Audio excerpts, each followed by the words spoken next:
This is a demo of Rational Method Composer. I'm going to start by showing a process that has been published using Rational Method Composer. In this case, this is a website that was published by a fictional company called Acme. And Acme wanted to create a very light, agile process. And this is an example of a website that could be produced by Acme. As we can see here, on the left-hand side, we have a table of contents, what we often call the tree browser. And this is a way to navigate through the website. You can also navigate using this top navigation bar. And by the way, you can choose to turn on or off any of these different navigation schemes. So you can turn off the tree browser, or you could turn off this top navigation bar if you prefer to use one versus the other.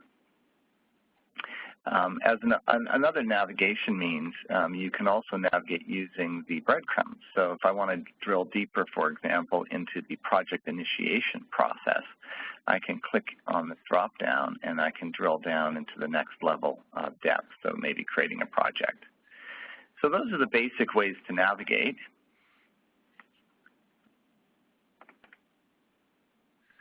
So let's go and look at some example elements. So let's start with a role. So in this case, we're looking at the product owner role.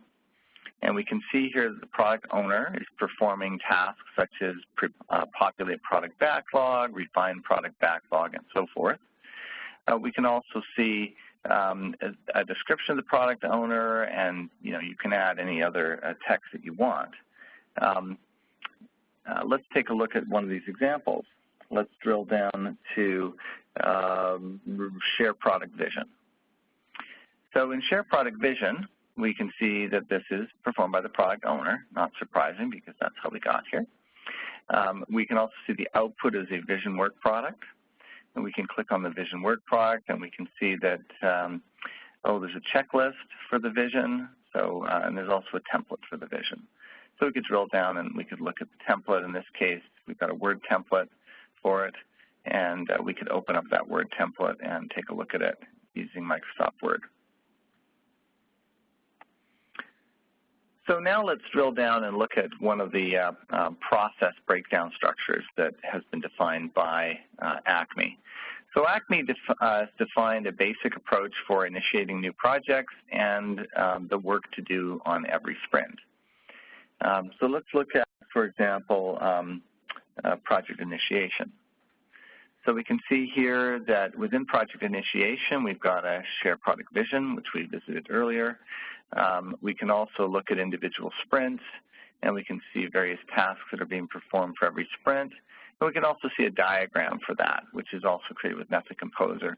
And you can drill down using diagrams as well. So we could, for example, click on any of these, conduct sprint review, for example, if we wanted to know how to perform a sprint review. So the basic point is that there's various options for navigating. Everything's connected, and whenever you define a relationship between two things, such as a role and a task, you can get at that information from any of the elements. So you can get at it from the role, from the work product, or from the tasks themselves where they're being used. One feature that's new with this release of Method Composer is an advanced search dialog. So if I bring that up, I can do a search, for example, specific to a type. So I could, for example, try to find the Scrum Master role by choosing role and searching for Scrum. And I could tell it to search the title only. And if I do a search, it only finds the thing that matches with the title of Scrum and the role. So, and I can just click on that to actually get to that page. The next thing I wanted to show was how to take advantage of process as part of Rational Team Concert. So Rational Team Concert is IBM's approach to managing work. So I can manage projects, assign work to people, track progress, and so forth.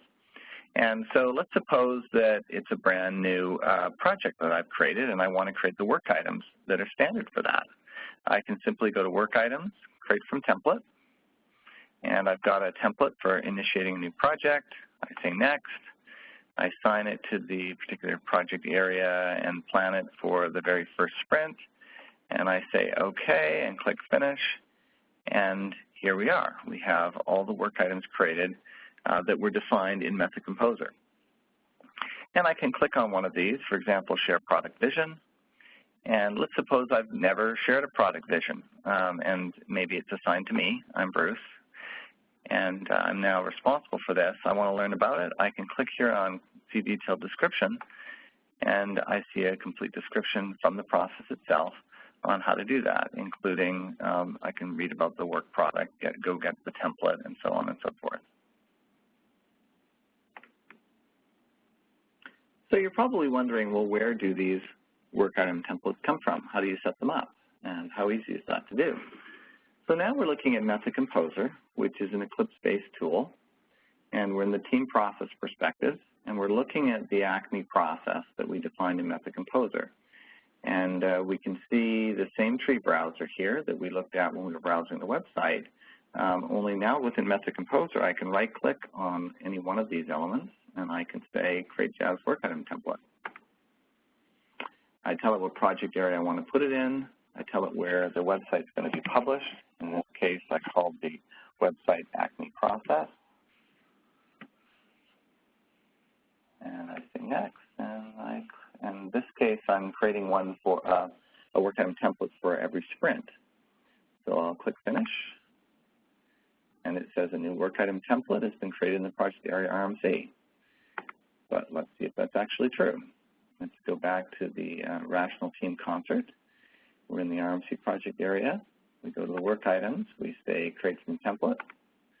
And now, in addition to project initiation, we have another one called Sprint. And I say Next, and I assign it to the project area. I assign it to Sprint 2 in this case. And I say Finish. And I get all the standard work items for Sprint. And by the way, if my breakdown structure has hierarchy, that's all preserved. If I have dependencies, start-finish dependencies between tasks in the process, that's all preserved. So this will exactly mirror the information that you have defined in your process. And we could look at one of these examples, for example, planning a sprint. And same thing, you can click on the detailed description to understand the process and the steps for how to actually perform this particular process.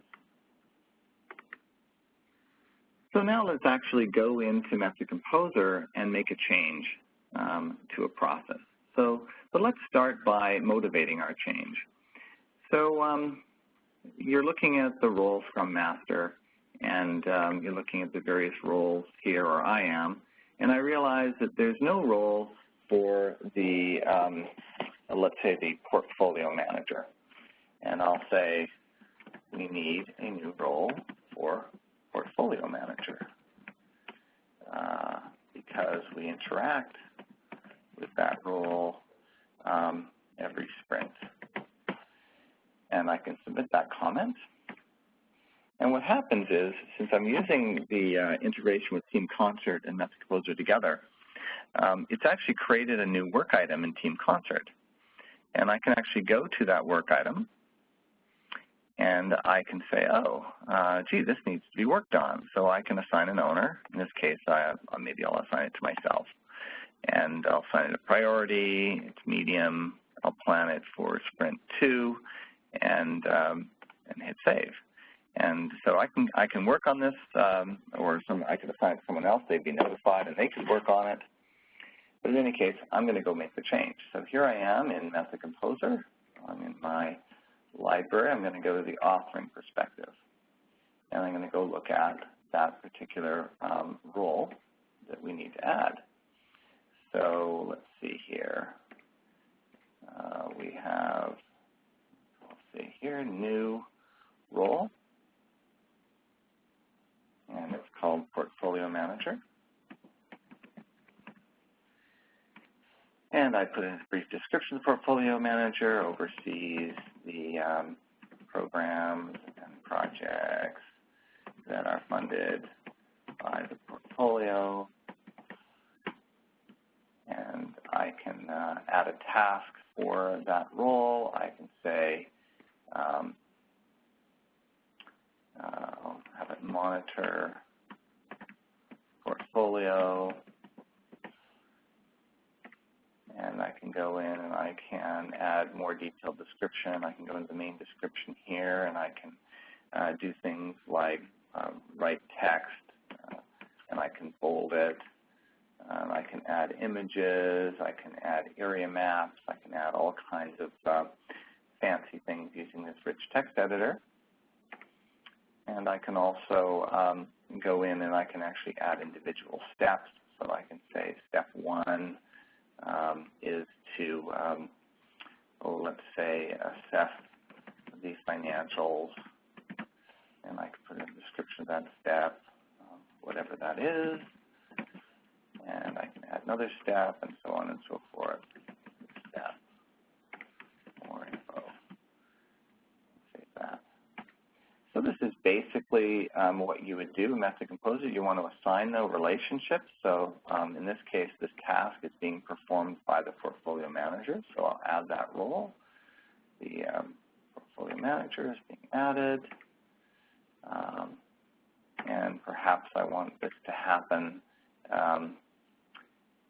on a fairly regular basis. So I'll go into the process here and I'll edit the sprint, and I'll have this task added into the breakdown structure. So in this case, I'll drag and drop the monitor portfolio, and I'll add it to the sprint. And there it is, monitor portfolio. If I look at the diagram here, we'll see that the diagram has automatically added this, but it hasn't said where it occurs. So I'll monitor the portfolio in parallel with these other activities. So I'll extend this a little bit and include monitor portfolio in the picture. I'll need to obviously go in and straighten up the diagram, straighten up the arrows, but you get the general idea. Okay, and when I'm done, I can then deliver my changes. So I'm happy with my changes.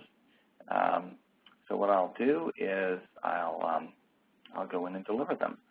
So I go into the work items perspective here, and I can see that there's been a number of changes that I've made, and I'll deliver those.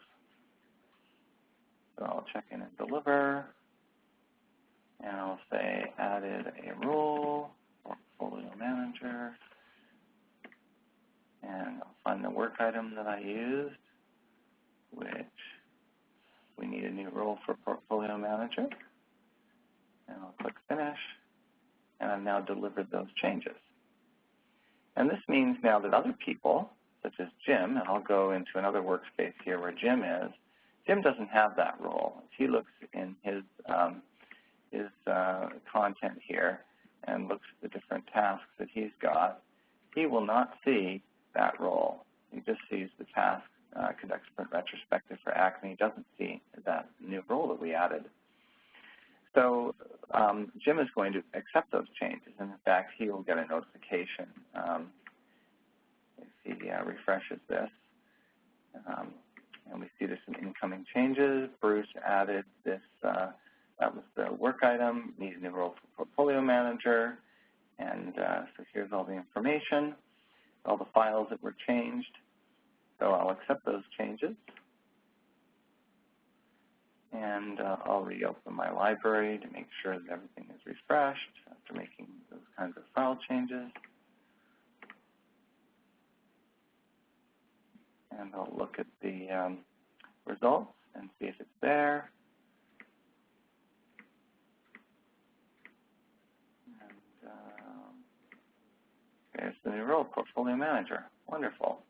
I switch to the browsing perspective, and I look at the Acme process now. I look at the set of roles.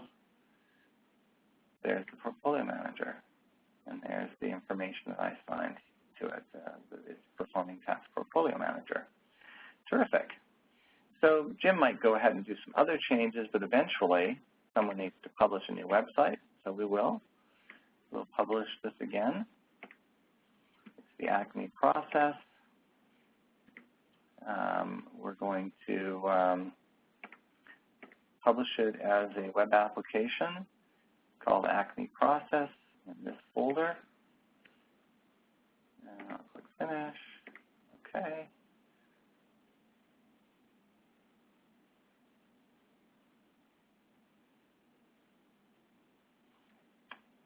So now I'll deploy that change to the web server. So here's the folder where it was published. In order to deploy this, I need to unzip it and give it the correct name. That's requirements on how the Liberty server works. So just do that really quickly.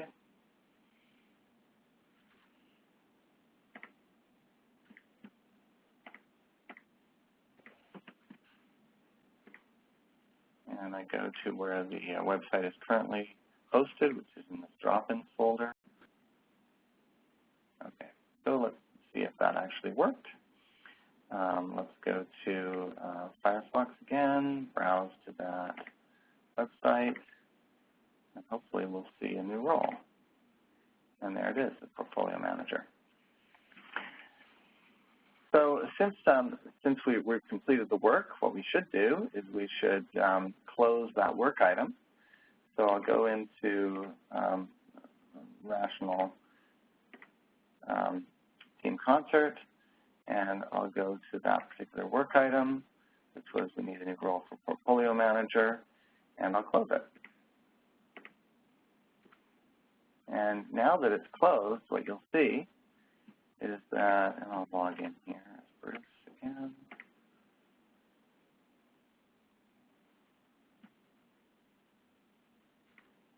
And what we will see is that the discussion now is no longer here, and that's because the work item is closed. So that's a very quick end-to-end change made in Method Composer, published to a website, hosted by a web server, and managed using work items in Team Concert. So one thing you can also notice is sort of interesting. If we look at this work item, we can always look at the change sets that were delivered. We can find out what files were changed, who changed them, when they changed them. So it gives you a complete history of what was changed and when. So it lets you track the work that's done. I did want to point out that, you know, if you do need some training in Method Composer, we do offer that. There's 1 to 5 day training available through IBM Lab Services. We also provide process and tool consulting services. There's a lot of guidance in our group on developer works, and there's a shortcut URL here you could write down if you want to go there. You can find, for example, links to the trial download page, the discussions that I mentioned earlier on advanced features, tips and tricks, FAQs, and various white papers on different topics. And, of course, please don't hesitate to reach out to me if you have any questions at bmcisaac@us.ibm.com.